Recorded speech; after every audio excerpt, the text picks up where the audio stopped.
Welcome to Unit 4, Lesson 3, Introduction to Substitution.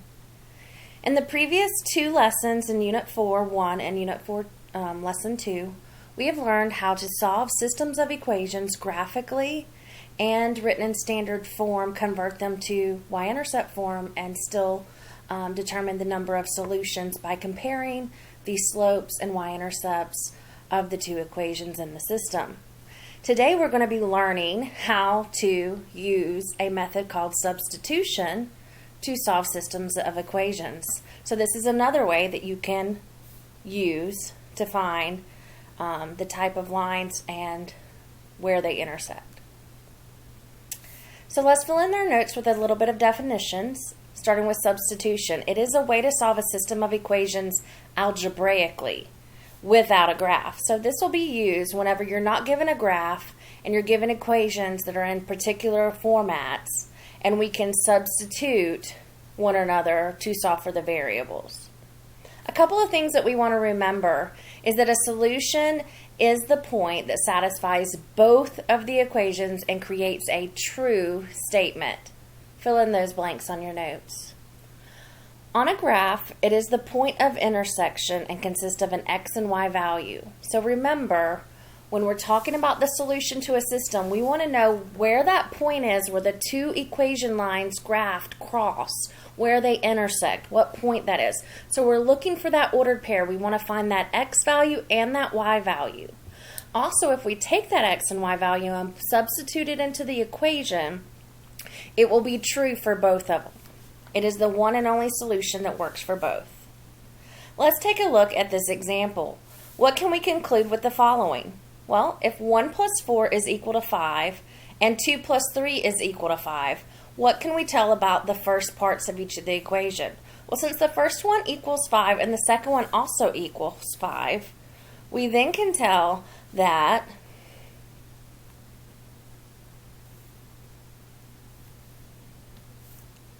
one plus 4 must also equal 2 plus 3. Because let's look one more time.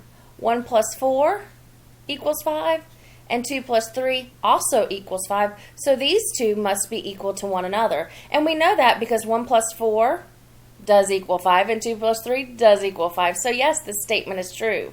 Can we use this with solving equations? Here we have a system of equations. Example 1, find this on your notes paper, or if you're making your own notes, you want to write these down for example 1. Y equals negative 2.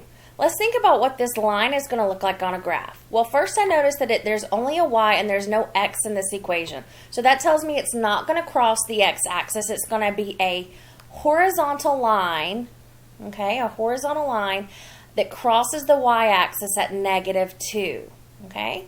And this line, the second equation they give us, is in the form of y equals mx plus b. So this one is a slanted line with a slope of 2 that starts at positive 8 on the y-intercept. So using the same thought that we did before, we know that y is equal to negative 2. We know that y is also equal to 2x plus 8. So we can take this negative 2 and plug it in for y and set these equal to each other. Let's write that out. So negative 2 must be equal to 2x plus 8. Let's take it a step further. So if we know that negative 2 is equal to 2x plus 8, can we solve for x and find the solution? Yes, we can. So let's try that. We start solving equations by drawing our line down our equal sign, and this helps us to remember to balance our equation using inverse operations. And when we use those inverse operations, when we cross this line, we also have to remember our golden rule of algebra, which is what you do to one side, you have to do to the other. So we're going to begin by identifying our variable that we want to get alone. So now we want to get this x alone. We're going to start by moving this plus 8. So the inverse operation of adding 8 is to subtract 8. And then what you do to one side, you must do to the other. So we're going to subtract 8 on both sides. Make sure you're copying this down in the area for example 1. So now we're going to simplify. Negative 2 minus 8. We're going to use our rule, same signs, add and keep. So negative 2 and negative 8 make a negative 10. 2x, we bring it down, and the positive 8 and negative 8 cancel out. So now we're left with negative 10 equals 2x. We are still wanting to get the x alone, so we're going to move this multiply by 2 by doing the inverse, which is divide by 2. And what you do to one side, you do to the other. So we're going to do negative 10 divided by 2, which gives us negative 5. Over here, 2 divided by 2 cancels out, and we're left with x. So we just solved our system of equations and found our x value.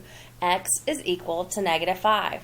So let's write that as a solution. Remember, solutions for systems of equations are always written as an ordered pair. It's the point where the two lines are going to intersect.